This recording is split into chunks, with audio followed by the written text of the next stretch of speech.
কয়েকশো হাতির ওজনের সমান একটা আস্ত পাহাড় যদি নিজে থেকে হেঁটে চলতে পারে তাহলে কেমন হতো?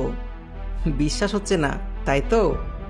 আজকে কোনো গল্প নয়, আমরা দেখব বাস্তব পৃথিবীর সেই সমস্ত ইস্পাতের পাহাড় যেগুলো ধীরে ধীরে গড়ে তোলে আমাদের স্বপ্নের পথ। এদের গর্জন হয়তো আমরা শুনতে পাই না, কিন্তু এদের পায়ের চাপেই তৈরি হয় নতুন সভ্যতা। চলুন আজকে সেই দানবের রাজ্যে ডুব দেওয়া যাক। ভিডিওর শুরুতে দেখুন এই দানবের মতন গাড়িটিকে। এর চাকার সংখ্যা গুনতে গেলে আপনি নিচে হাঁপিয়ে উঠবেন। এই গাড়িটিকে বলা হয় এসপিএমটি বা সেলফ প্রোপেল মডিউলার ট্রান্সপোর্টার।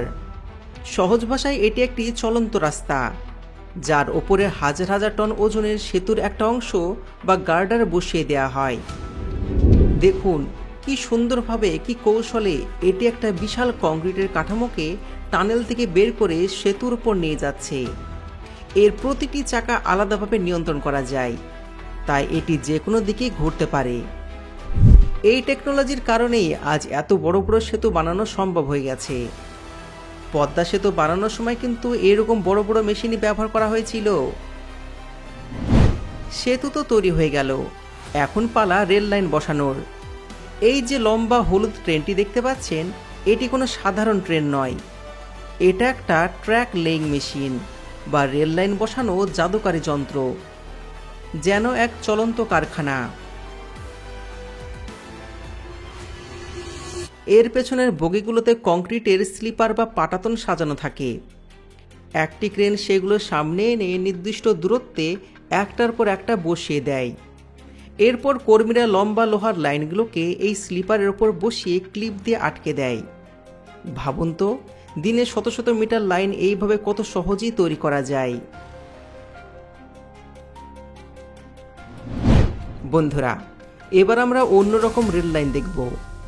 এখানে কিন্তু লাইনের নিচে পাথর নেই, পুরোটাই পাকা কংক্রিট দিয়ে তৈরি। এটাকে বলা হয় স্ল্যাব ট্র্যাক। হাই স্পিড বা বুলেট ট্রেনের জন্য এরকম লাইনই ব্যবহার করা হয়। এই হলুদ যানটি দেখুন, এটি টানেলের ভিতর দিয়ে প্রায় 500 মিটার লম্বা রেল টেনে নিয়ে যাচ্ছে।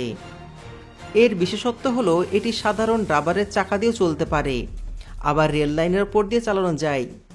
এর ছোট ছোট লোহার চাকাও আছে। আমাদের দেশের মেট্রো রেল লাইনের কিছু অংশ কিন্তু এইভাবেই তৈরি করা হয়েছে। এই যে এতক্ষণ ধরে আমরা যা কিছু তৈরি হতে দেখলাম, তার আসল কারণ হলো এই ট্রেনটি। দেখুন কতই না ঝড়ের গতিতে ছুটে চলেছে এই আধুনিক হাই স্পিড ট্রেন। একটি নিখুঁত আর মসৃণ রেল লাইন তৈরি না হলে এত দ্রুত গতিতে ট্রেন চালানো কিন্তু কখনোই সম্ভব নয়। ভাবুন তো, একদিন আমাদের দেশেও এরকম গতির ট্রেন চলবে, কলকাতা থেকে দিল্লি মাত্র 1 ঘন্টায়। যেসব রেল লাইনে পাথর ব্যবহার করা হয় সেখানে এই মেশিনটি কিন্তু অনেক কাজের।